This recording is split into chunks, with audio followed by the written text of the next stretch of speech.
We live in a fantasy world now. Reality has been destroyed. This is the time that you really need to pay attention. The probabilities are overwhelmingly on gold's side. That is the best environment to see gold increase its value. Welcome to Palisades Gold Radio. I'm your host, Tom Bodrovics. Joining me today is Keith Weiner. Keith is the president of the Gold Standard Institute and CEO of Monetary Metals. He also holds a PhD in economics. Keith, thanks for joining me today. How are you? Hey, Tom. Thanks for having me again. Always a pleasure, Keith, and I'm looking forward to today's conversation. And I thought we could kind of start by reviewing a little bit of a kind of a proprietary piece of data, let's say, that you guys put together at Monetary Metals. Remind us what the fundamental price of gold and silver is and why that is such an important, let's say, marker to the direction of price. So I just have to give the caveat first that a guy named Box said all models are wrong, some models are useful. The fundamental price is a model. With that said, but I think it's useful. So what the model is trying to do is look at a question that the gold community has been wrestling with for decades, which is, there's actions of, we'll call them leverage speculators in the futures market. So futures will give you, if you have access to a sort of fully unlocked account, like 20-to-1 leverage. So it doesn't take that much capital to, put on quite a large trade in size. And if you have a lot of capital, you can put on massive size. So you can move the market around, at least in the short term. So the question is, okay, well, how much effect and in what direction are the leverage speculators having in the gold market and the silver market at any given moment? So I like to use the analogy of, imagine you have two steel posts and you have a rubber band stretched between them with a little bit of tension, not a huge amount of tension, but a little bit of tension. So it's taut. And there's times when somebody's pushing up on the rubber bands, and now the rubber band's kind of triangular shape with some additional tension. And as soon as you let go, it's going to snap down. Mm-hmm. So there's optimism in the futures market. People are using leverage in the futures market to buy, and you get that. And there's other times when somebody's pushing down on it, and you get a V. And as soon as you let go, it's going to snap back up. And so if you could calculate how much tension there was and the sign of, the magnitude of the sign, you kind of have a sense of where the market, and I hate the term, but I'll use it anyway, where the market wants to be. And that's where, if all you had was physical buyers and physical sellers, at what price would, things be clearing? And the whole concept is based on, all the research that I've done and we as a company have done into the gold basis, which is, in oversimplified terms, it's the price of the futures market minus the price of the spot market. Technically, it's the bid in the future minus the offer in spot, because that's the trade that you would put on to carry gold. And, people in the gold space, I don't know if this is as prevalent now because I've written so much material on this. I think I've written until my fingerprints were worn smooth. They could hire me to break into bank vaults because, I wore my fingerprints out writing about this, that, people assume that the futures market's a zero-sum market. If I'm long, that means somebody's short. And if I'm long, that means I'm betting on the price going up, and whoever's short is betting on the price going down. And they don't stop to think, well, wait a minute. Who the heck in their right mind, especially now in a market like this, would be structurally short the metals? I mean, you could get your head handed to you. And anybody who had been short gold, these last several months, or silver, certainly in the last, similar time, but certainly in the last, couple of weeks, it wasn't that long ago. It seems like it was a month and a half ago. Silver was, hit 27 or something?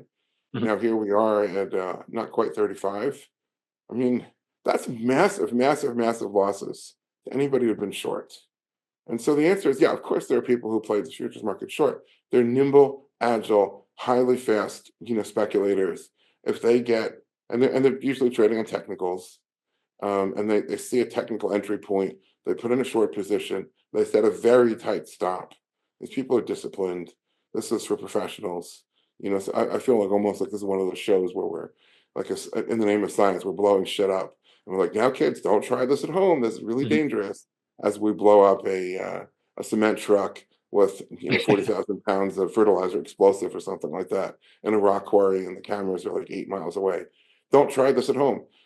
These guys are very agile, and they set very tight stops when they do something like that. And the whole goal for them is to win 1% more often than the time than versus you lose.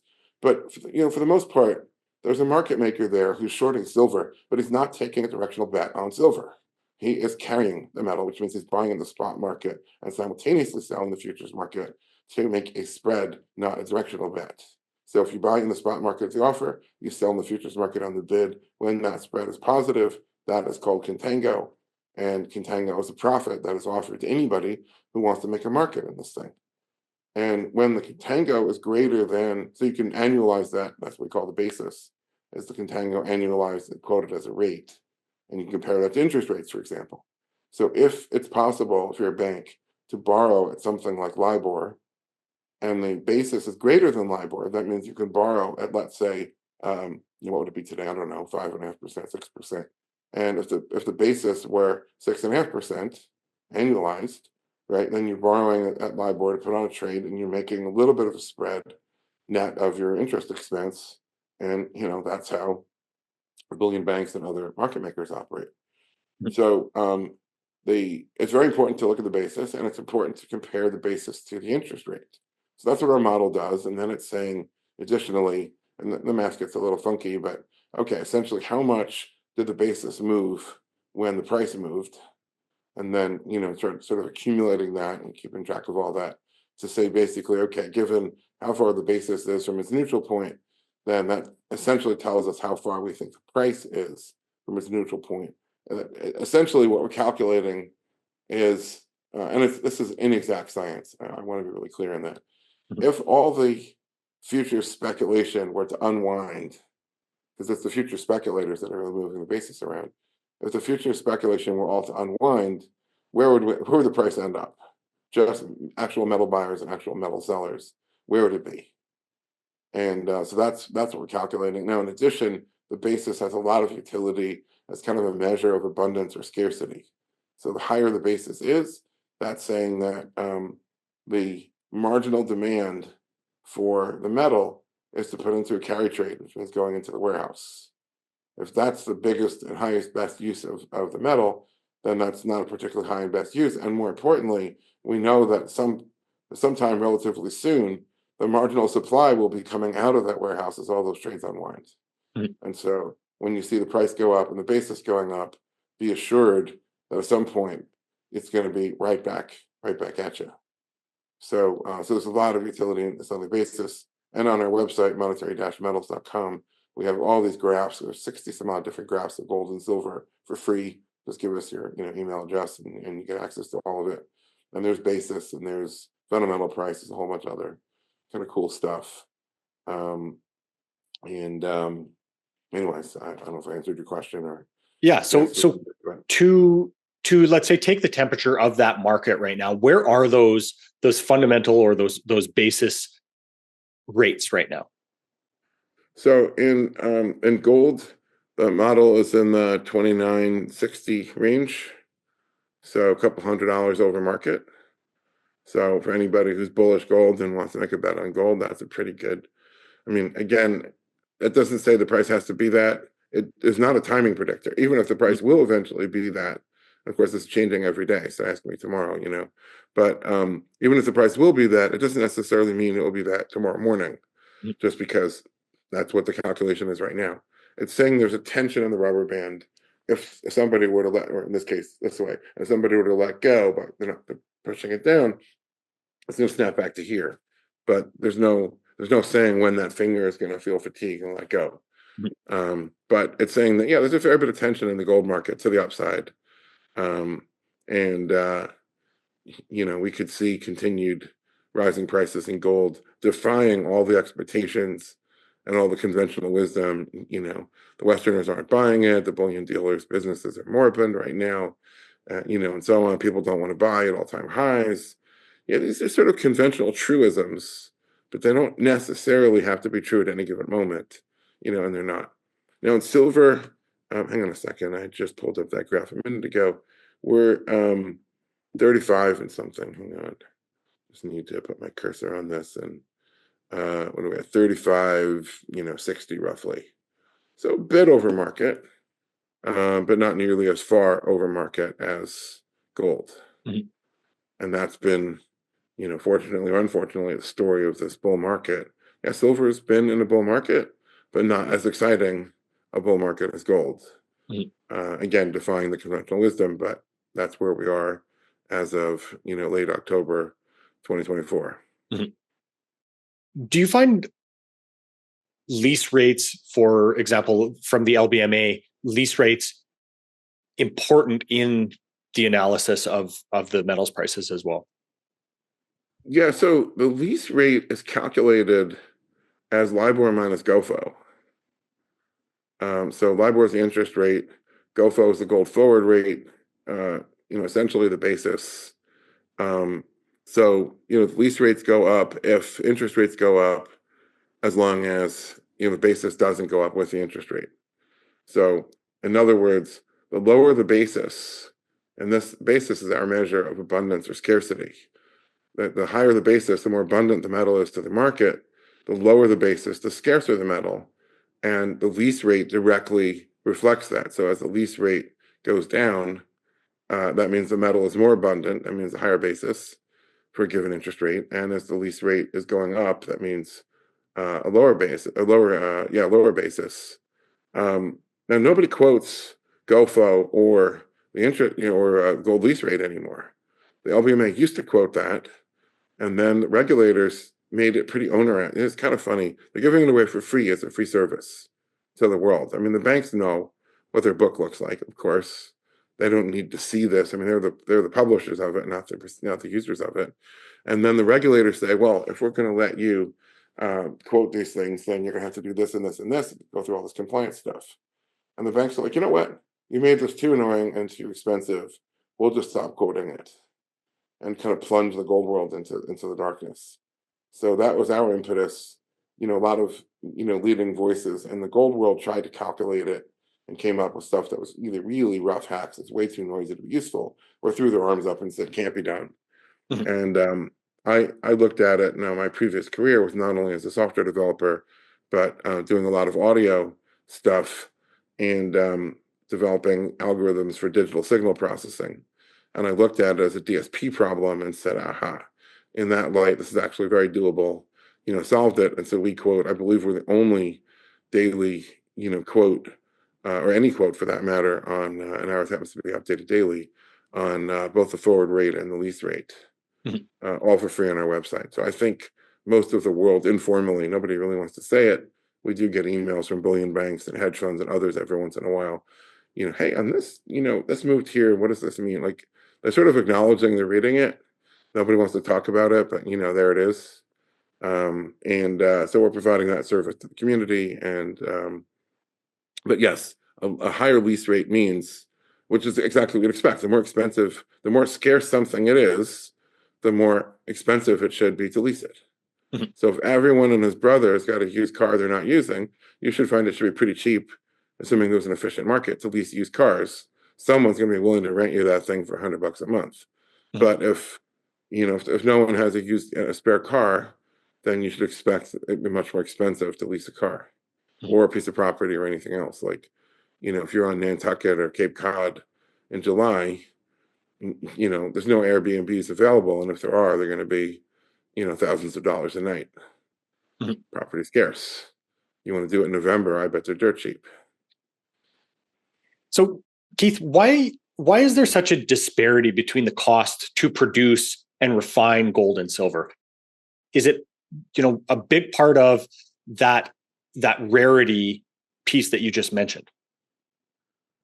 And when you say cost to produce, you're talking about mine or to the refining process itself? Basically, start to finish, to mine and refine. So the refining is pretty cheap. I mean, the actual cost involved. And sometimes there's a big fat spread for the refiner to earn, and sometimes it's narrower, and that has to do with a whole bunch of other factors. But I think the main thing, is interesting to look at is what's the cost of mining it, and what's the price in the market. And in my theory of money, that spread is essentially the market telling the miners whether it's economically important to produce more. I mean, gold being money, the market is saying, yeah, we need more money, like more base money. So it's profitable to do so. And so if it costs significantly less than 1 ounce to produce an ounce, the miners will all spring into action. Mhm. And of course, the production of an ounce is dependent on almost everything else in the economy, especially labor and energy, but also, products of machine shops and, other manufacturing, tires and things like that. So it encompasses everything in the real world feeds into that market. And if the net cost is less than the value, then the miners are profitable. And then, vice versa. Now, the thing to understand is that virtually every ounce of gold mined in at least 5,000 years of human history. I always used to say 5,000, and then sometime, I don't know, 6 or 8 months ago, I don't know when the article was written. It might have been recent, or at least I saw it recently. There was archaeologists made a find in Bulgaria, and they found some warrior king that was buried with 7 kilos of gold 6,500 years ago. Mhm. And it was all ceremonial gold. So it was clear, like they really valued it, and this guy was a major, leader of their tribe or city or whatever it was.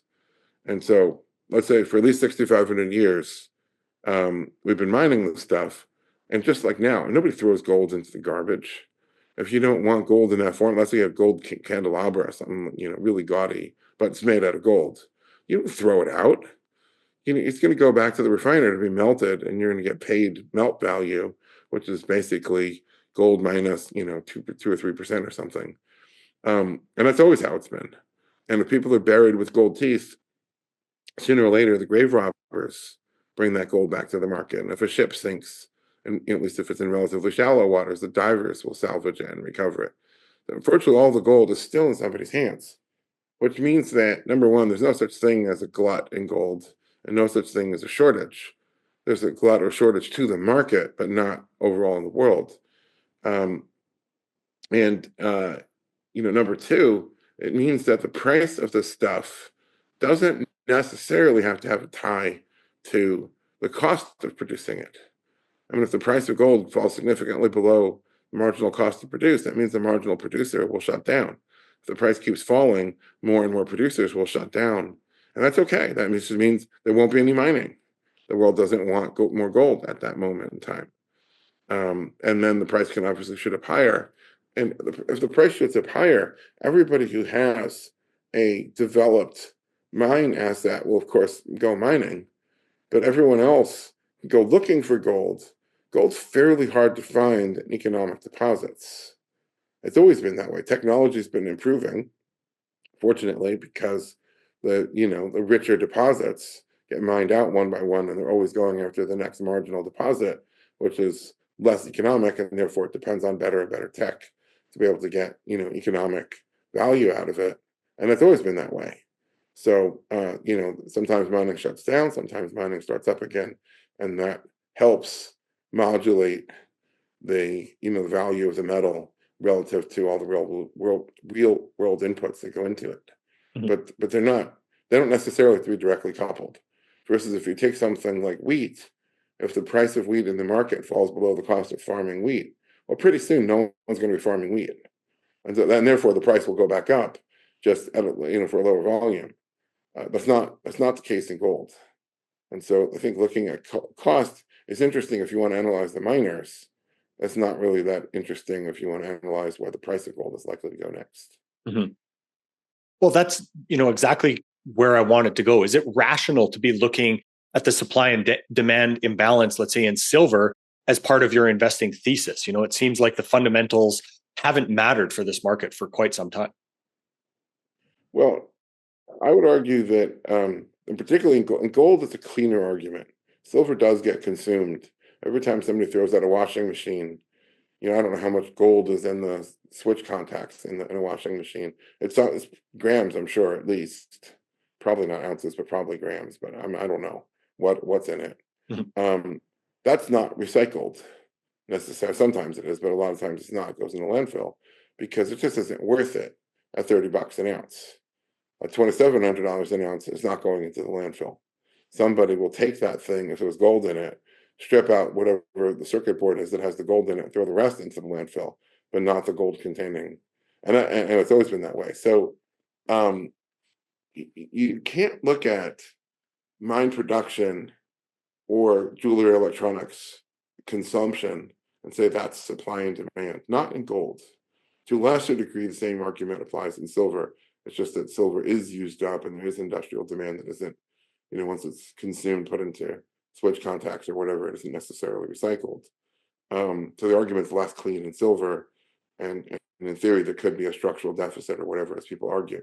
Now, of course, if there's a structural deficit in silver, that's kind of my pet peeve argument. That means that silver is being demonetized, and it's becoming just an industrial ingredient like platinum or palladium or rhodium or iridium or whatever. Now, that doesn't mean the price can't go up. It could go up a lot, but it just means it's not money anymore. But the point is, in the case of gold, where there's a cleaner argument, virtually all I should take that back. All of the gold that's in human hands is potential supply at the right price and under the right conditions. Let me repeat that. All the gold mined in 6,500 years is potential supply. So to look at just what's coming out of the mine this year, call that supply, and somehow overlooking, the elephant in the room, which is 6,500 years worth of production, is you're not doing supply and demand analysis. You're only looking at, if you go by the official numbers, you're looking at 1.5% of the total supply, and looking at changes in that 1.5%, and trying to read, treat that as tea leaves and read into where the price is going. But you're missing the 98.5%. And so you have to look at whether all those holders of gold are motivated to sell, or whether they're motivated to buy more, or whether they're standing pat. And that's where, the basis comes in. Just looking at, okay, mine output this year is going to be up, 3% from last year, and electronics demand is going to be up 2%.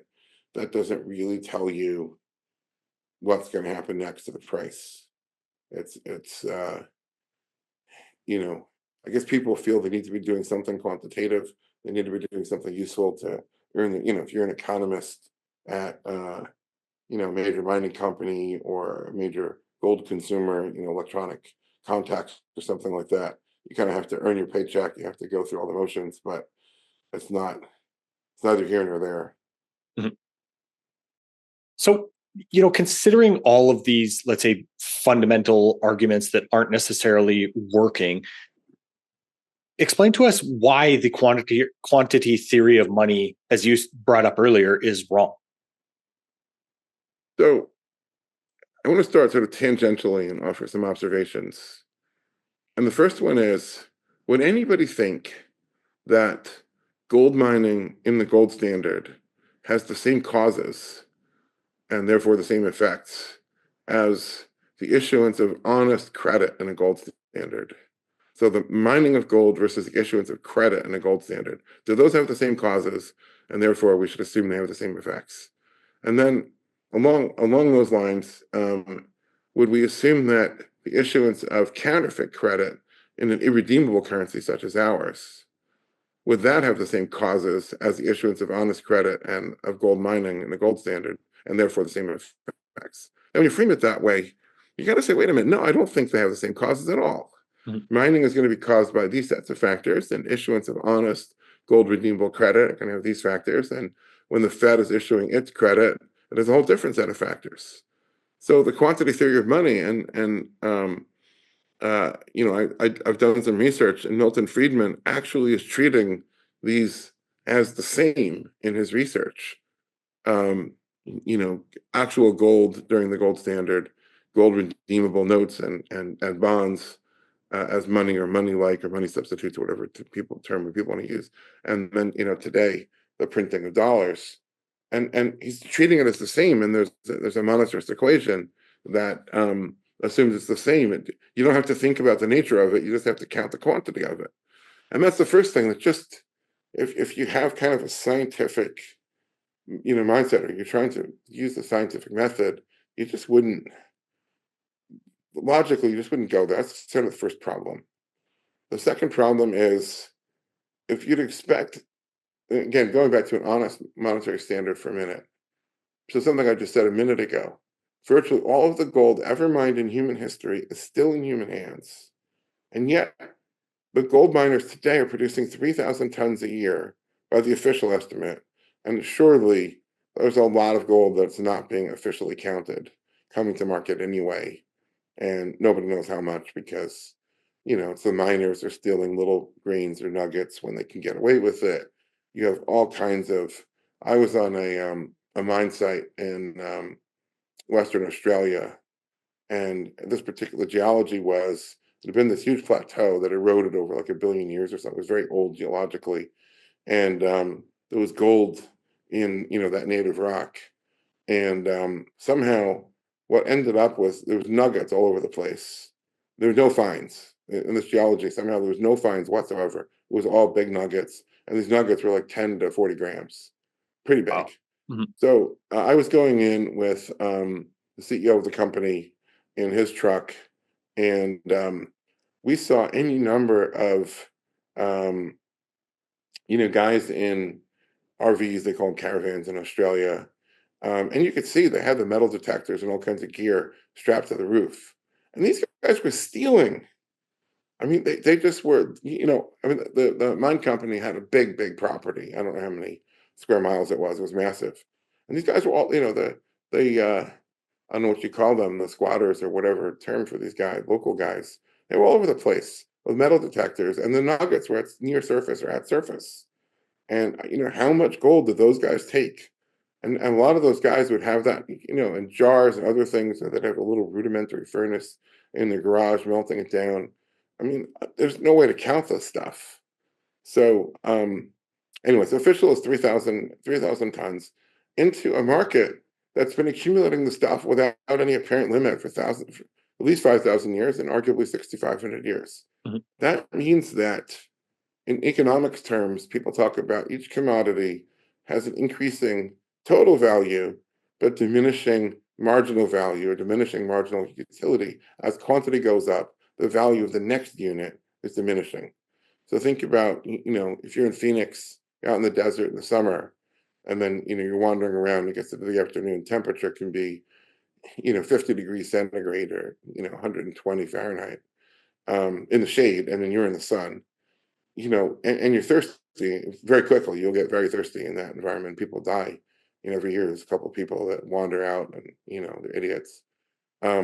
So imagine you're wandering around and you come across a guy who's selling bottled water out of the bed of his pickup truck. Mm-hmm. What is the first liter of water worth? You'd empty your wallet. You'd empty your bank accounts with your life, right? What's the second one worth? Well, you're probably still thirsty, and it's also, to walk back to civilization, you'll need another bottle. What's the third one worth? Well, that's a spare. What's the fourth one worth? Well, maybe it's a second spare. What's the fifth one worth? Nothing, right? So every commodity has a diminishing value at the margin as the quantity is increasing. Each additional unit, n plus one, n plus two, is worth less and less and less. Not gold, right? We can see that because we keep mining it, even though we've been accumulating it for thousands of years.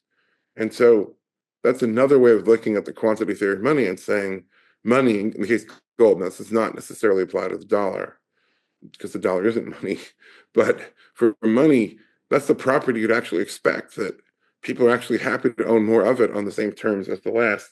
And it doesn't really diminish. That is, everybody always wants more money. That's the thing that makes it money, or one of the things that makes it money. So it doesn't diminish that way. Now, gold credit isn't driving up consumer prices. And in fact, in an honest monetary system, credit is generally used by businesses because they want to increase the production capacity. A business is borrowing to expand its factory, to build another hamburger store, whatever. And so, if hamburger restaurants are borrowing money to add more hamburger stores, you would not expect the price of hamburgers to go up. You'd expect the price of hamburgers to go down.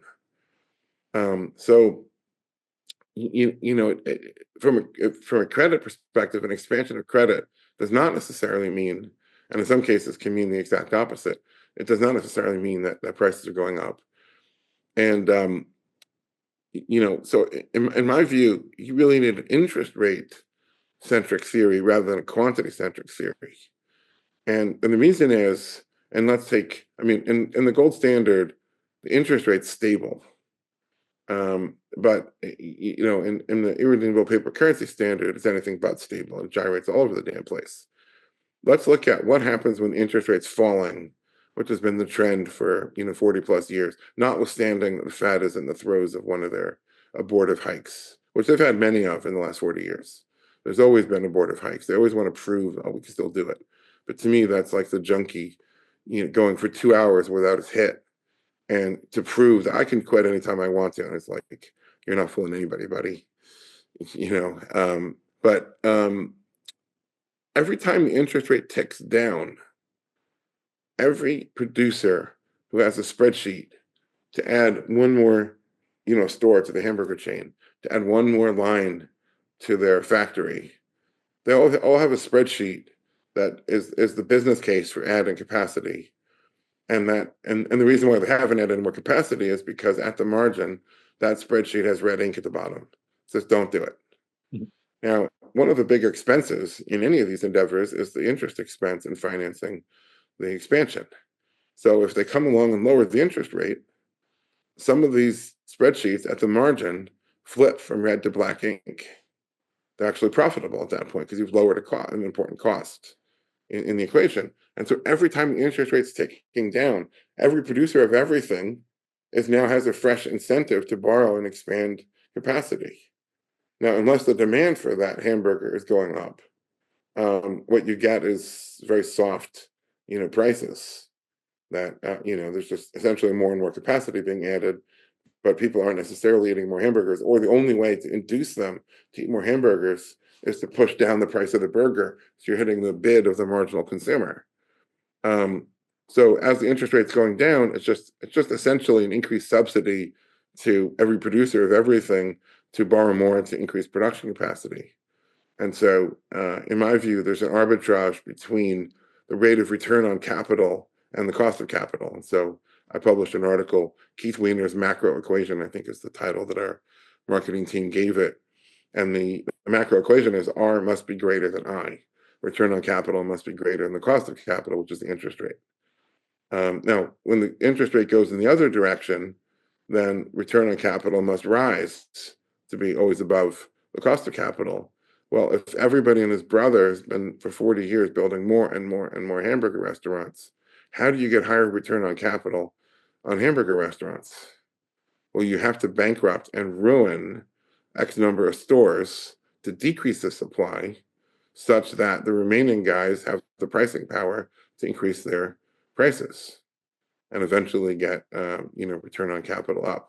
Of course, that's a world where everybody's doing that, and therefore a lot of layoffs, and therefore the demand for hamburgers is falling. And so you have what seemed like a virtuous spiral when interest rates were falling, and you keep juicing up more and more and more GDP by falling interest rates. Well, when you hike interest rates, you're going to create this vicious spiral of things going the opposite direction. It's not a lot of fun because bankruptcies are quite asymmetrical to business expansions. And actually, we're seeing right now restaurant chain after restaurant chain. I just read TGI Fridays is about to go into bankruptcy. That was the news I read today. But others have been doing it, and this is why. The articles never talk about it. It's the debt, right? They can't service all the debt that was incurred when the Fed funds rate was zero. Now that the Fed funds rate is 5%, they can't service it. When the old bond matures and now they have to sell a new bond, there's no way that they can service the debt at this price. And so they just have to throw their arms up and say, we need to restructure. We need to wipe out all of our creditors. We can force all of our creditors to take equity. Well, that screws the old equity holders that get diluted into nothingness. Now all the creditors are screwed because what they wanted was to be repaid the money. And now instead they're being forced to take equity, which isn't what they wanted. But that's what the reverse looks like, and destruction of capacity. So all these bankruptcies, so let's say TGI Fridays does this, and all the creditors become owners, and the old equity owners are wiped out. Well, part of that is they're going to close, already have announced closures of, I think, dozens of stores. I don't know how many stores there were, but every one of them is shedding capacity as part of the process. And so as you decrease capacity, you're going to see prices get more firm and even can rise. And so it's ironic that the Fed thinks that hiking interest rates gets ahead of inflation when it's actually driving rising consumer prices, but they don't understand, the dynamic. Mhm. So, starting from that same type of fundamental analysis framework, Keith, when does the national debt and, let's say, interest payments on the debt start to matter? Does the US need another credit downgrade for the world to really understand this? So those are two separate questions. The US government is the least marginal debtor in the entire world. By that, I mean every other debtor, every other entity on the planet who owes dollars will default before the US government does. So, in one sense, nobody has to worry that the government is going to default in nominal terms. If the government owes you, and you bought a bond for $1,000, and it's a short-term thing, and they're going to owe you whatever $1,050 at the end of the year, um, nobody has to worry that they can't come up with $1,050 because they also happen to be the most liquid credit market in the world because they print, and I use that term with a certain facetiousness, but for purposes of this conversation, it's clear enough. They print the world's money. We're in a dollar world. All the other currencies are dollar derivatives, but they're also like local script. To me, the debate of whether some other paper currency is going to surpass the dollar, I imagine if there was some coal mining company in West Virginia, that some of the townspeople, in their ignorance, thought that the company, the coal mining company, was so big and so powerful that its script was going to actually displace the dollar. Maybe they had arguments over beers in their bars at night in that town, but it's pretty naive. It's a dollar world, and everywhere you go, I mean, I like to call it the taxi cab test. You're in a place where it's not a dollar country, and you take out a dollar bill or dollar bills. Will the taxi cab driver take it? So I was in probably the most extreme case. I was in Switzerland, and I made the mistake of taking a taxi without checking if they accept credit cards. I've gotten to the point where I just assume everyone accepts credit cards, and I don't bother. I carry some dollar bills with me just in an emergency, but I don't. Not a lot of them, but I don't. I don't trade them for local, currency because it isn't worth it. You always end up with change. So what do you do with all that? And the fare was 20 point something like 20.6 francs. And I didn't take credit cards. I'm like, oh shit. He's like, well, go to the ATM. I was like, I don't have any ATM access here. So I took out a 20, and he was like, oh shit, now what are we going to do? I took out a $20 bill. Now, the franc was $1.06, and this was 20.6 francs. So at $1.06, that was 21 something, right? I took out a $20 bill. I don't have any singles. He smiled. Not only did he accept it, he was happy to snatch that $20 bill out of my hands. You're good. So, everybody's happy with the dollar. They crave the dollar. And they're addicted to it because their debts are in dollars. And it's really a debt-driven world. And so another problem with the quantity theory of money is that supply creates a demand. The supply is borrowed into existence. That's why I said I'm using the term print facetiously. The dollar is borrowed into existence, and the borrower has to service the debt essentially forever. Since the debt is not being paid off on net, it's only growing, but it has to be serviced, which means if you borrow $1,000, you have to service that by paying. Now, if you're a corporate borrower, you're not paying 5%, you're probably paying almost 8%, let's call it. You have to have $80 a year for that $1,000. So after 12 years, you have, you know, you have demand for the entire debt every 12 years. But here's the thing. That's $80 doesn't come out of your revenues, that comes out of your net profit. So if you have $80 in gross revenue and you're making, 10% margin, which is pretty good for most industries, that's $8 in gross profit. And then you have all of your sales, general, administrative, SG&A, and your taxes and everything else. How much is left at the end of the day on the $80 in revenue? You'd be lucky if that was down to $1 or $2. Mhm. Okay, so if that's $2, you need 40 times that. You don't need $80 in revenue, you need $1,200 in revenue to service $1,000 worth of debt. So the debtors, as they sink deeper and deeper into debt, which they are, need exponentially more revenues. And that means that what are they doing? They have to ramp up production to sell more and more and more of whatever it is they produce, to dump it on the bid, to desperately raise the dollar cash to service it. Otherwise, the bank takes everything. And so very perverse. But if you want to measure the value of a currency in consumer prices, which I think is a mistake anyway, then what you will not find is this nice presumed linear correlation between the quantity of dollars and consumer price level.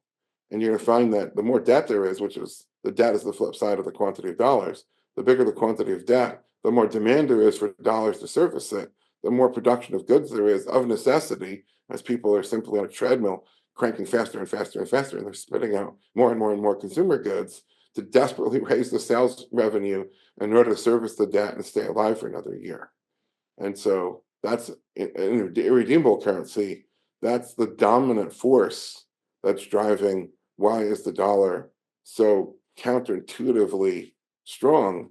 It's because the struggles of the debtors, they are relentless and growing, ever growing bid on the dollar as all the producers that have to service their debts. Mhm. So Keith, we've in some ways been talking in the abstract here. You kind of mentioned a little bit ago this idea of the commercial real estate bubble, and as well as the ideas of zombie companies, having when the interest rates go up and then back down, what that ends up meaning for them. In turn, what does this mean for the banks that have extended this credit? Is there, a major duration mismatch, or what could force these banks to have to mark these assets or these loans to market? Well, it's a couple different questions there. So let me try to answer them in series. First question is, what happens to the banks that lent to the zombies? And, I guess the implication being, as I've talked about, there was 20% of all the corporate debt out there was zombie before interest rate hikes. Very, very important to say that. Before the Fed began hiking, 20% of all the debt out there was zombie. And zombie means, just to refresh everybody's memory, zombie is when the company, the debtor, has profits less than their interest expense. And interest has to be paid out of profits. You don't get to pay out of gross revenue. You have to make net profit, and that's how you pay your interest. So if your interest is $1 million and your profit's 500,000, you have a shortfall. You're going $500,000 deeper into debt at the end of the year than you were at the beginning of the year. You have to borrow more just to pay the interest. It's like, sinking into a credit card hole. The credit card charging you so much interest, you're going deeper and deeper into debt. Mhm. And that's happening to companies. So then interest rates go up, which means if they were zombie before, they're even more zombie now. And for a lot of companies, they weren't zombie when interest rates were zero, but the Fed went from 0 to 5.5, which means, for corporate debt, they went from 3 to 8.5 or something like that. And they might not have been zombie at 3, but at 8.5 they are. Mhm. And then when they have to renew, what's the problem? Yes, the lenders are going to take a bath in all this debt going bad, and it's a question of when the maturities hit. So when was this debt issued, and how many years of maturity did it have, and when does it come due? And there are other people who study that. I couldn't really tell you the timing on it, other than it's all coming, and the banks are in trouble. Now the next problem they have is duration mismatch, and the most extreme case, or one of the most extreme cases, was Silicon Valley Bank. And it was the classic perfect storm. So 2009, the stock market was still declining. I mean, I think the big hits largely occurred by, the end of 2008. But into winter of 2009 and early spring, it was still declining, although at a slower rate. It wasn't alarming anymore. And then the FASB, the Financial Accounting Standards Board, declared that, at least if you're a bank, I don't know who else qualified for this, you didn't have to mark assets to market. So if you have an asset that's only worth $400, you can hold it on your books, declare it right on your books at 1,000. Now, this is symptomatic, and that's why I use words like counterfeit credit. There's an honesty problem in the world. And double entry accounting has been around a very long time, and it was developed by a guy named Luca Pacioli, who was a Renaissance man. I think he was actually a teacher of Da Vinci. So he goes back that far. And he's a mathematician, among other things, and developed double entry accounting as essentially a set of examples to teach mathematics. And it turned out to be an extraordinarily useful thing that makes the corporate enterprise possible. And in his formulation of double entry accounting, he had the law of assets that says a company, you're on the books, you hold an asset at the lower of your acquisition price or current market. So if you bought it for 1,000, you book it at 1,000, but if the market price goes down, it's impaired. And you should write it on your books to be conservative. You should write it down. Now, if the price goes up, you don't mark it up on your books. You don't want to be optimistic in your accounting. And the accountant would say to the CEO, if you really want to, now it's $2,000, sell it, realize the gain, and then you can have 2,000 on your balance sheet. Right now, as long as you hold the asset, it's 1,000. So 500 years of accounting principle that everybody who takes accounting 101 would learn, thrown out the window in the expediency, the pragmatism of the moment to try to end a stock market decline that nobody wanted to allow to decline anymore. Okay, so we're not going to mark the market anymore. Okay, fine. But that has, as these things always do, unintended consequences. I hate that term because it puts the focus on the alleged intentions. I don't like care about the intentions of these people. It's a perverse incentive, and it has perverse consequences. So what that meant, if you're a bank, and all these things translate into regulation and become more complicated than the average person. Oh, let's just do this. Well, it's not just. It's 50 pages of regulation, and there's all kinds of weird counterintuitive things in there, and loopholes and other shit. So if you're a bank and you decide, I'm not going to mark this to market, there's another bucket you have to put that asset in, which is called hold to maturity. You put it in the hold to maturity bucket, you're not marking it to market anymore, everything's fine. The problem is, the books are supposed to be an accurate picture of the business. You have something worth 400 and your book says it's worth 1,000. The law now says it's okay to lie and say it's worth 1,000 when it's not. And, I guess the mentality is it's not a problem until it's a problem. And so, you publish books that give a false, sense of security. Paint the picture that you're extremely solvent when the reality is you're not. And you might even be insolvent, but you don't know it. Or you probably know it. I mean, the accountants in the business probably know it, but the CEO might not, the regulators don't, and the public stock market investors don't. So fast forward to 2020, when massive amounts of stimulus and quantitative easing, although they didn't call it that anymore, all this stuff is happening, and the Fed had pushed down the interest rate on the 10-year Treasury to well below 1%. It was 0.65%, I think it's a low, in the summer of 2020, which meant that the price of that bond was at a record high. And that's just the moment when massive inflows of deposits came to Silicon Valley Bank because the venture capital firms were investing like there was no tomorrow. It was a massive, bubble of investment in early stage companies, and that's who Silicon Valley Bank's depositors are. It's the early stage, tech companies in the Silicon Valley ecosystem. And they're all raising VC, like crazy at massive valuations, huge amounts of money being raised, and they're depositing at Silicon Valley Bank. Now, Silicon Valley Bank gets the deposit, they have to buy assets. So they buy. Now, in Silicon Valley Bank's case, I'm not aware that they bought, crappy junk bonds of zombie issuers. They bought treasuries. But you have a gross duration mismatch. They bought 10-year treasuries with demand deposits. So the deposit liability has a maturity of 1 day, let's call it, and the asset has a maturity of 10 years. That's a pretty gross, duration mismatch. That's as bad as it gets. I guess you go to about 30-year bonds, and it could be even worse, I suppose. But so, okay, so they did that. And then that was 2020. February 22, the Fed is hiking.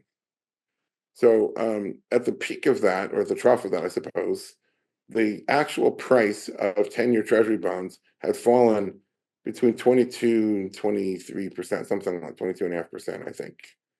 So that means that you have this thing that's written on your books for 1,000, but it's actually worth 700 and $775. A big freaking loss. But they didn't write it on their books, so that's fine, right? Now, at that point in time, the venture firms are no longer able to raise capital from their limited partners. So all the free flow of credit has seized up. And if anything, is trying to reverse. So the VCs can't raise any more money by, spring of 22. So they're not giving these firms more money. And now these firms are generally cash flow negative, right? So they're spending down, they're paying payroll and rent and all these things. But the people they're paying are not Silicon Valley Bank customers. Silicon Valley Bank is really for these venture-backed startups, whereas the employee, they don't do retail deposits. So the employees are banking at, Bank of America or JP Morgan Chase or whatever. So the deposits are flowing out, not because there was a run on the bank, not because anybody was thinking about this issue, but just because the business cycle at that point in time, and Silicon Valley Bank had this unique sort of concentration risk. And that's what exposed the duration mismatch risk, is with the deposits flowing out. First, they sold the things that were in the, mark-to-market bucket, but they depleted that at some point. I don't know what day that was when that ran out. And then they had to start selling the things that were hold to maturity. So now you have to actually market to market. You're realizing the loss. Mm-hmm. And all of a sudden, everyone said, oh, shit, these guys are in a world of hurt. And, somebody was able to extrapolate and say these guys are insolvent, right? If this outflow of deposits continues, and then there was some VC who told all their companies to pull all their money and just accelerated it. And then, classic run, duration mismatch, there's nothing they can do. The price of the bond is way below where it needed to be to keep them whole. And then boom, they're done. Mm-hmm. And that occurred with the market price drop on the bonds solely, exclusively due to the interest rate change and not due to the credit quality of the bond. These are treasuries. Credit quality is not in question. It's only the market price because the interest rates had gone up. Now imagine if you had, debt issued by commercial real estate developers that have these office parks that are, half empty or 2/3 empty. Imagine if you had all sorts of other, corporate debt of TGI Fridays and restaurant chains that are going out of business. And so you have higher interest rates, which means bond prices are impaired. And you have credit impairment, which means even bigger impairment to the price of the bonds. Yeah, those banks are, I think the technical term would be toast. And then it's like, okay, what is the Fed going to do? Well, in 2008, they bought all this junk to park it away in, special purpose vehicles that never saw the light of day and didn't have to be audited. And, it's like it's like a shell game or 3-card Monte. You make it disappear and take it out of the public spotlight. And so, there'll have to be bailouts. If this happens to enough banks, which of course this is economy wide, then there'll be some sort of bailout. They'll give it a new name, right? Because everyone is sick and tired of TARP and TALF and all these other things. They're sick and tired of the word QE. So they'll give it a spiffy new name, mm-hmm. right? But it'll be the same old shit with a slightly different form factor to it and some new trick, that they'll do so people won't understand it. And, something like that will have to happen with I'm just guessing, mm-hmm. What they're going to do. But I don't think there's any appetite to allow a cascade of defaults to actually go through the system. I don't think there's any political will, or, I'm not by the voters. Forget that the people that are in charge don't want to see that. I don't think the voters really want that either. Mm-hmm. They want the Fed to micromanage the economy so that GDP is always growing and jobs are good. And, so first thing you got to do if you want that is get the interest rate back to 0 and beyond. And then you got to bail out everybody that, pushing the interest rate down is like, it's too late. Once somebody is more than 90 days delinquent, the lower interest rate is too late. It no longer fixes. So imagine you got some really bad disease, I don't know, TB or something like that. and and the infection is allowed to rage unchecked for a certain amount of time. Maybe you're stuck in Africa or wherever where there's no medicine, but you finally get to a real hospital, and then they give you penicillin or whatever they give you for that. I'm not a doctor. There's a point at which it's too late. Mhm. It's done too much damage to your lungs. The infection is systemic. You're getting organ shutdown. All these things. The penicillin is no longer sufficient medicine, right? So I suspect that's where we're at, but it's hard to quantify. And anyways, I don't know if I answered all the components of your question, but that's what came to mind when you said that. Well, the reason I asked it that way, Keith, is to get your sense of the magnitude of the problem now. It seems like this can has just been kicked so far down the road. Now people call it the everything bubble. So if we do have, a banking collapse, and considering all the derivatives and other creditors in a way that are in line for all of that debt, is there a way that the Fed can actually backstop a financial crisis this time? Yeah, I mean, they just bail everything and everybody. And the magnitude's a lot bigger, right? I mean, the debt's bigger, and the amount of interest rate hikes that they did to precipitate this crisis is not. Notice I don't use the word cause. Mhm. I mean, the cause of the crisis is baked into the entire irredeemable monetary system and the falling interest rate. The damage is done. The losses are incurred during the boom, and it's only during the bust that the accounting catches up to the reality.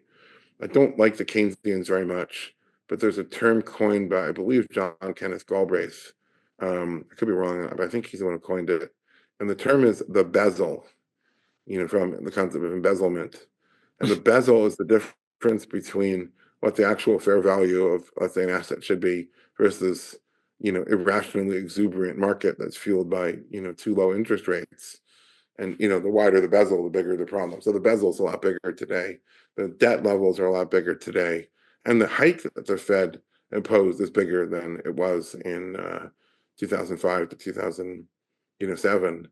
But on the other hand, counterbalancing that counterbalancing in a way, in a very perverse way, is the Fed today would say, and they do say that the 2007 Fed or 2008 Fed was asleep at the switch.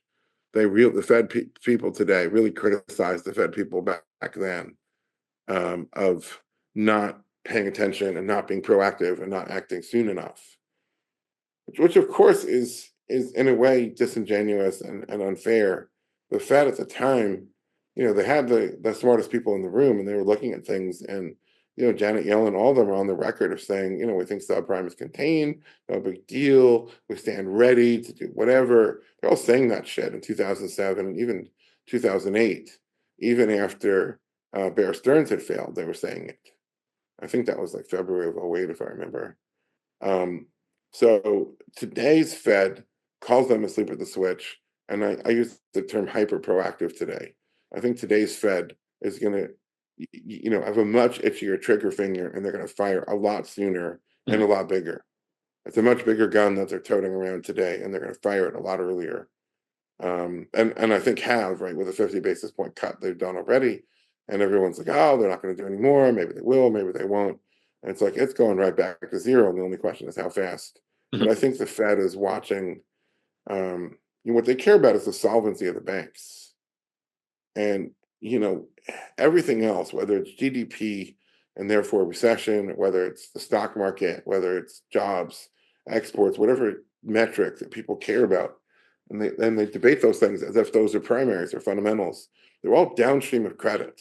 If credit is flowing, all those things will happen the way people want. If credit seizes up, then everything slams into reverse.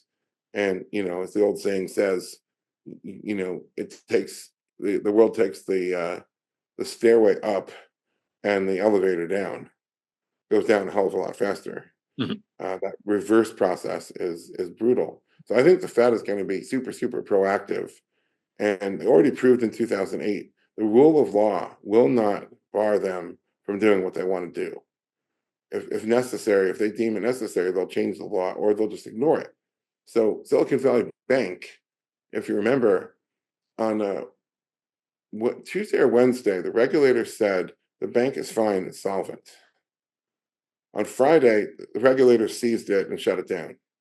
Then they said, right, so breathtakingly fast, even faster than Bear Stearns. Bear Stearns, 2 weeks before its insolvency, they had an investment grade rating on the debt. 2 weeks, it went from investment grade to default. Mhm. They were 2 days from they're fine to they're seized. And that Friday, when the regulator seized them, they said everybody will get the funds available to them on Monday morning up to the $250,000 FDIC deposit limit. And every amount above that, it's going to depend, you might get X amount. I think they were initially going to give them 40 cents on the dollar or something, but anything beyond that was going to depend on the auction as to how much more they were going to get.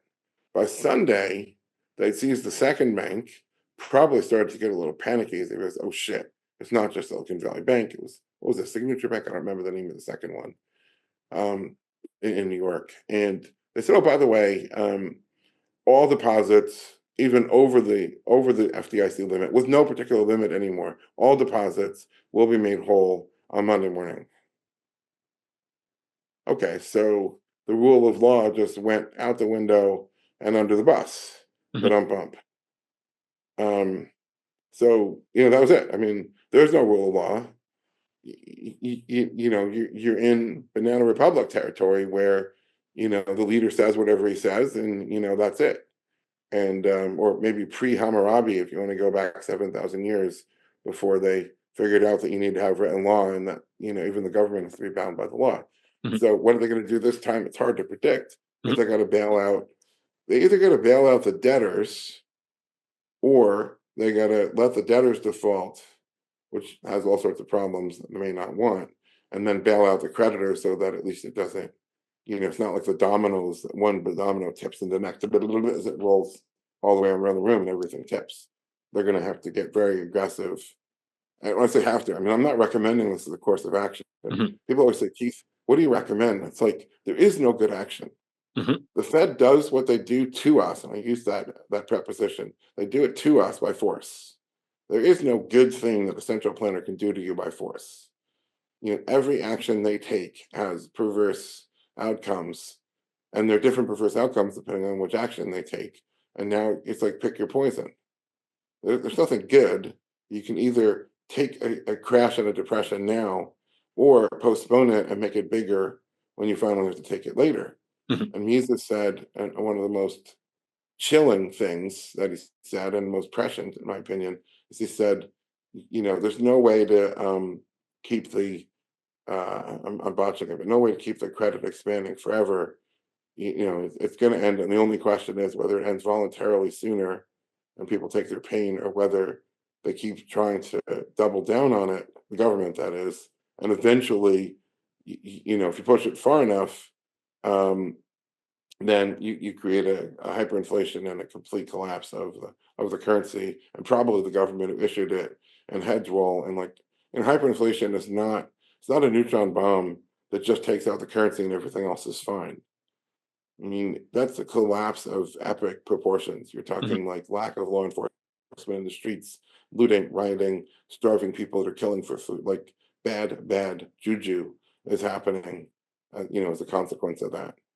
So, anyways, I don't think they're going to want that. I think they're going to bail everything out, and then what they do is they kick the can down the road yet again, and nobody knows how many kicks that can has left in it.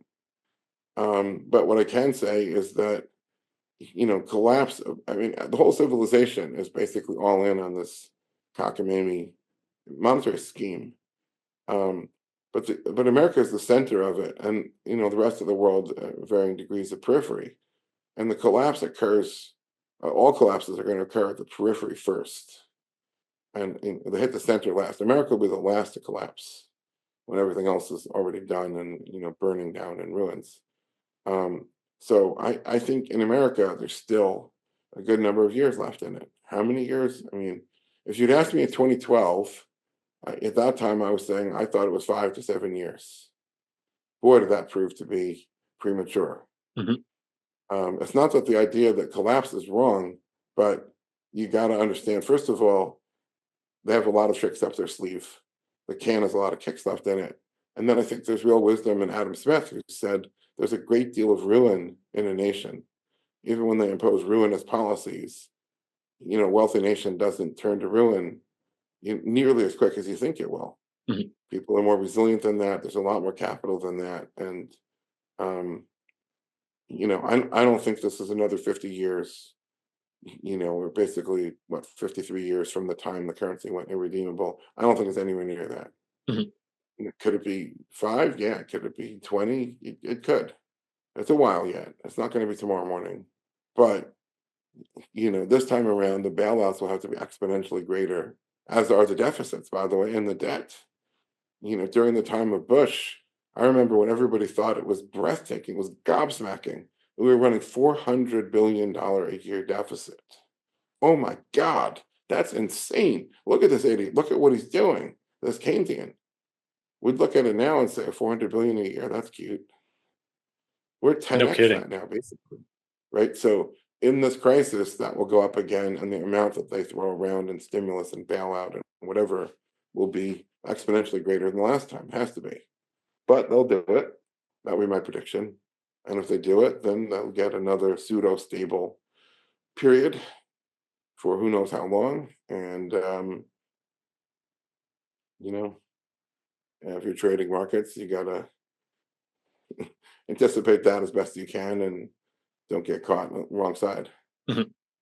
Yeah, I think the way I've said it, I think for a lot of years, a lot of us within this community, I think, underestimated the willingness and the ability to kick this can down the road as far as they have.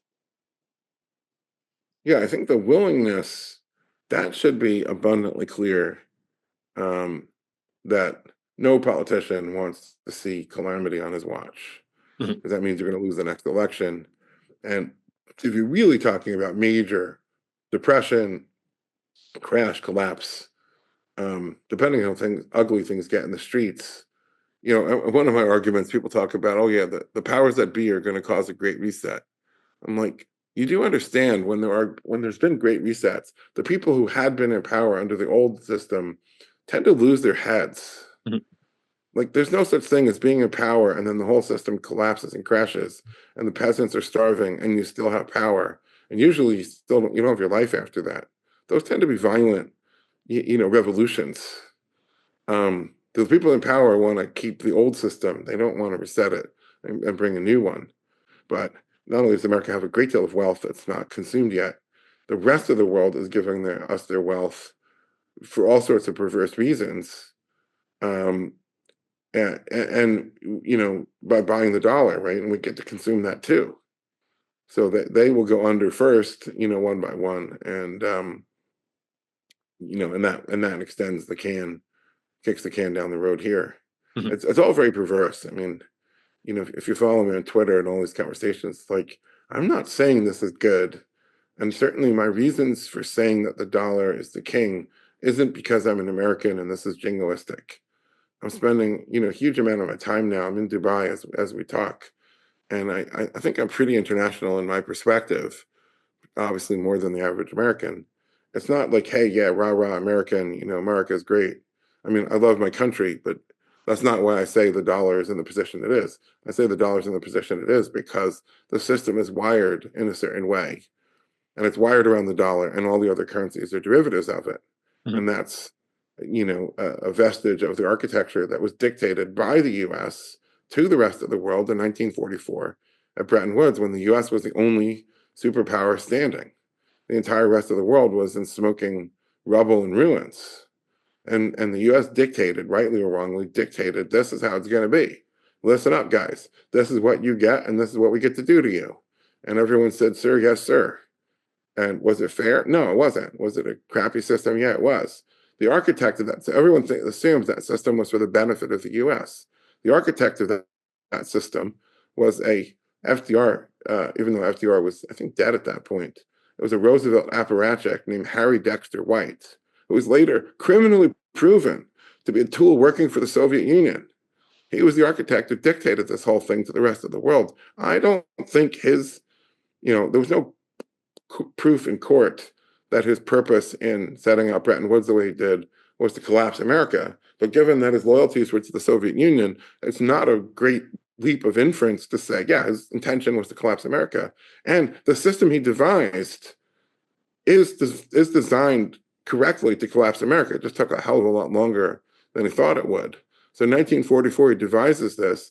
Less than 30 years later, the gold standard, such as it was, the ersatz, bogus, counterfeit gold standard that happened after 1944, collapsed because the redemptions became too great for the U.S. government to honor anymore, or want to honor anymore anyway.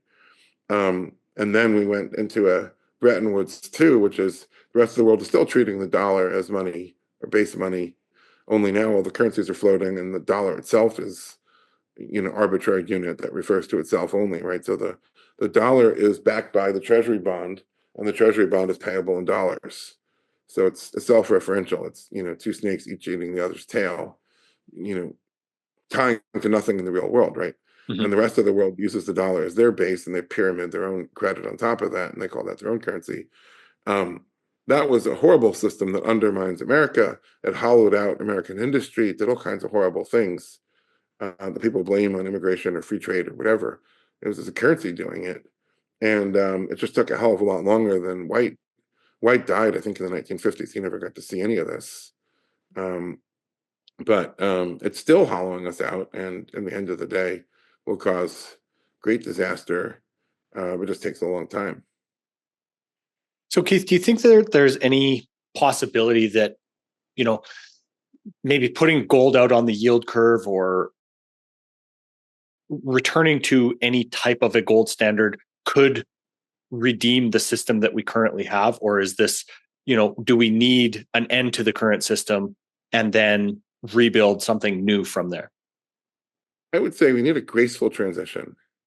I mean, you can't take irredeemable currency and then declare it to somehow be gold backed or gold whatevered, because every dollar that exists today was borrowed into existence. The borrower and lender both understanding that it was completely redeemable. So there's no way to then retroactively say, oh, well, it's gold backed. I mean, gold backed would mean that the borrower is obligated to pay gold, and no borrower signed up for that. Mm-hmm. So how do you retroactively make that so? I mean, not only would you have to break rule of law, you have to break all the contracts out there, and then you'd have the biggest lobbying, festival ever, where every debtor out there would want, $50,000 gold price, which means you get out of $50,000 of debt for 1 ounce, and all the creditors out there would want a $20 gold price, because that means every $20 of debt they get 1 ounce of gold, and there would never be any agreement on it. It would be, it turned into a shooting match. It'd be, really, really bad. But and anyway, there's no salvation for the system in itself. It's exponential runaway growth of debt until it collapses, because that's what happens to exponential trends. They run until they collapse, and the collapse is catastrophic. But I think we need a graceful, transition to something else, and that graceful transition is, offering interest on gold, and then the big debtors have to offer a way to redeem the paper debt for gold debt. And that will put a firm bid under the paper debt, because that's the way to get the new gold debt, and create a market for determine the exchange value of a 10-year paper bond for a 10-year gold bond of the same issuer. And that'll be a rising exchange rate. And, I've written about this extensively. It's slightly complicated, but the concept is graceful transition rather than abrupt catastrophic fail. Everybody with gold has that fantasy of, oh, it's going to be a neutron bomb that wipes out all the other people that are bidding for Ferraris and Lamborghinis and, mountaintop villas and all these things. And so I get to be the fat cat now. But when you actually think about what that collapse looks like, picture, some place in Caracas, Venezuela. Anybody who has a Ferrari would have to hide it, because if you show up on the streets with it, they'll kill you. Mm-hmm. And anybody that knows where it is coming to get it too. Right. Yeah. it's cannibalistic society, I mean, at some point. So there needs to be a way for everybody to transition, and not in that smug way that some gold people have, but not nearly. I just have to take a whack at the punching bag of the Bitcoiners, because they're very smug and they're like, we're the anointed ones, we're the enlightened ones, we're the ones that bought up all the Bitcoin, and the rest of you all have fun staying poor, and you're not going to make it. Well, if you have a society where 1% of the people are going to make it and 99% of the people aren't going to make it, no, you don't. The 99 are going to kill you. And, you need a way for everybody to have a transition. It's not a matter of, oh, yeah, you'll buy the gold, but at the price we sell it to you at. That doesn't work that way.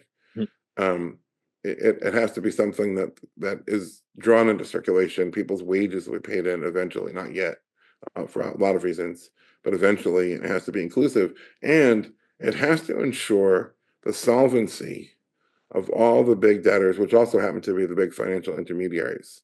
Now, people may love to hate the banks, but they all depend on the banks for their deposits. So you need to keep the banks solvent in nominal terms, but also insurance companies, pensions. When we think about if all the pensions were to fail, basically you're killing grandma with that. So how do you ensure the solvency of all this? Well, there has to be a way to replace the unpayable paper debt with gold debt that is payable, and there has to be a graceful transition mechanism. And if you do that, then society might survive intact. People become there's a difference between I guess inflation, if you want to call it that, and default. Right. So inflation is everybody gets a bit poorer, but life goes on. Now, that's not, I'm not referring to when the central bank just issues more currency. I'm talking about, suppose the real value of the debt, is falling dramatically. The pensioners are not going to be happy because their pension won't buy as much, but there's still a pension. Default means they keep paying the pension, and I believe that's pension fund law anyway. You have to keep paying the pension as long as there's money in the pension fund until you abruptly run out, and then the pension goes to zero because the pension fund is out of money. And when defaults happen, there's a catastrophic breakage, and that's what you have to avoid. So if you can, essentially allow the real value of the paper debt to fall in gold terms, not necessarily in consumer price terms, by the way, but in gold terms, it's falling. That allows a limited, finite gold income to service and ultimately pay off all the paper debt. Then you have solvency of the financial intermediaries, which I think is important.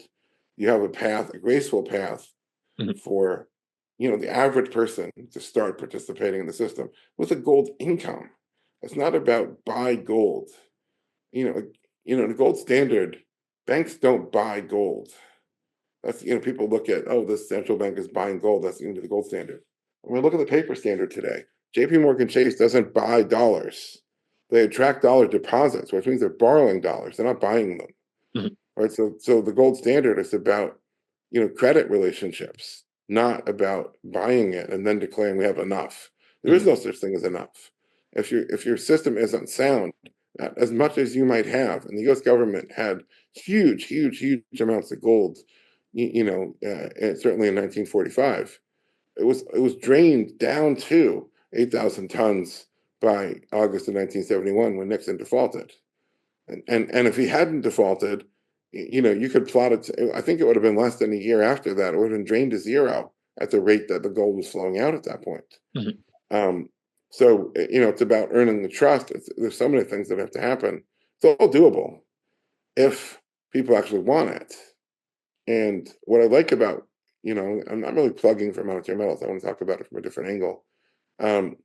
Is if you ask people ideologically, like in a political economy sort of context, should we have a gold standard, or should the Fed be able to cushion the blow of recessions or whatever? I mean, 100 out of 100 people would say, well, the Fed, they might want to be more limited in what circumstances the Fed should act. If you talk to, I call them the otherwise free marketers, the people like, the descendants of Milton Friedman, who, they're for a free market and taco stands and rent control and things like that, free trade, and they don't want minimum wages and whatever. But when it comes to money, they want irredeemable currency in a central bank.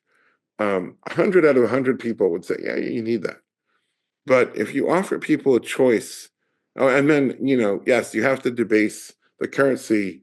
Milton Friedman actually argues that debasing the currency is rather like daylight savings. That sure, you could say as the seasons change and the sunlight changes, everyone could just agree on changing their clocks a couple times a year. But it's much more efficient if the government forces everybody to change their clock 1 hour on October the 25th and 1 hour again in March, whatever. Sure, every worker could renegotiate his wages with every employer, but it's much more efficient if the government just lowers the value of the currency. And he's actually arguing this. So everyone believes that, there have to be reasons, whether you want to boost jobs or GDP or exports or whatever, that the government has to lower the value to steal everyone's savings. And so ideologically, people argue that all day long. And I learned that, you can write articles until you wear the fingerprints off your fingers, and you can talk until the tongue falls out of your head. But you're not going to persuade people on this stuff. But if you offer them a way personally to opt out of that debasement, which they argue is good for the little people, for everyone else, wink, wink, nudge, nudge. But if you offer them a way to personally opt out of it, then, well, it's a whole different thing. And yeah, people choose to opt out, of course. They argue for the necessity of debasement, and then they seek to avoid the debasement, and then they look for a trade where they can profit from the debasement. How perverse that is. So if you give people this option, you give these people this alternative, then it grows despite the prevailing, Keynesian philosophy. And I regard the Friedmanites as, essentially derivative of the Keynesians. Ultimately, they're not that different. Not nearly as different as they might, want you to believe. So if they have an alternative, then they choose it. And if enough people are choosing it, then, well, that's the adoption of a new market-based, and that's what the gold standard is. It's not imposed by government. It's when the government doesn't impose anything else and people can choose their own thing, then they choose, honest money. Nobody wants to choose something where they're going to get screwed by it.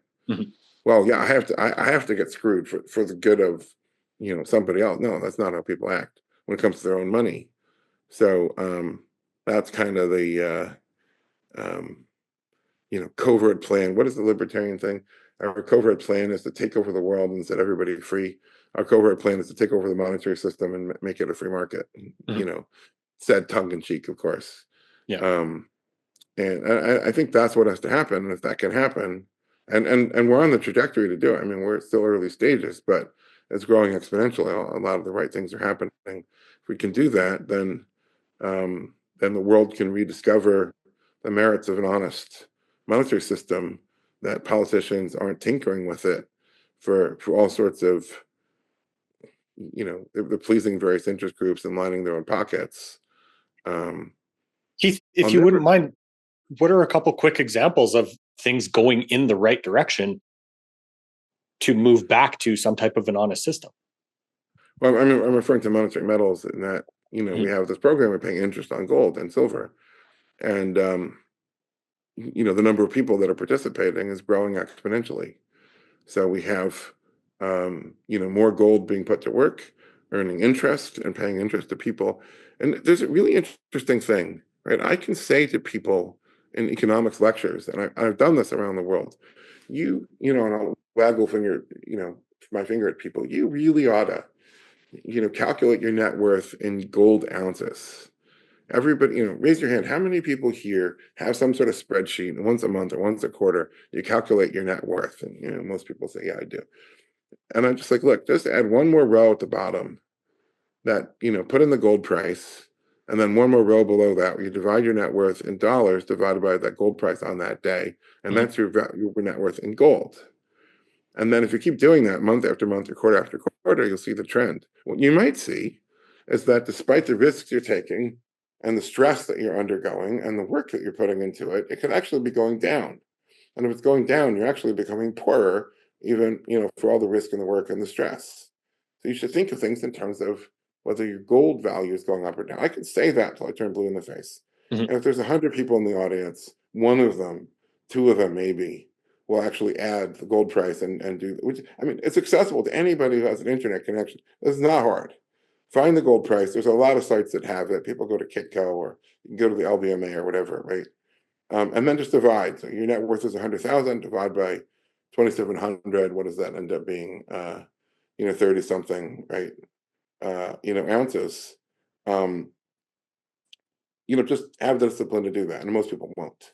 Mhm. But if they sign up for a monetary metals account, the first thing they notice is that everything's denominated in ounces and fractions thereof. And sure, there's a dollar value, but it's, everybody needs to see that, of Mhm. course, but it's de-emphasized. You see the ounces, and then people notice, oh, I started with 10 ounces, last year, and now I have 11.7 ounces. My ounces have gone up. Ding! The light bulb goes off. Changing And the they've way you learned think. something. I'm sorry? Changing the way you think.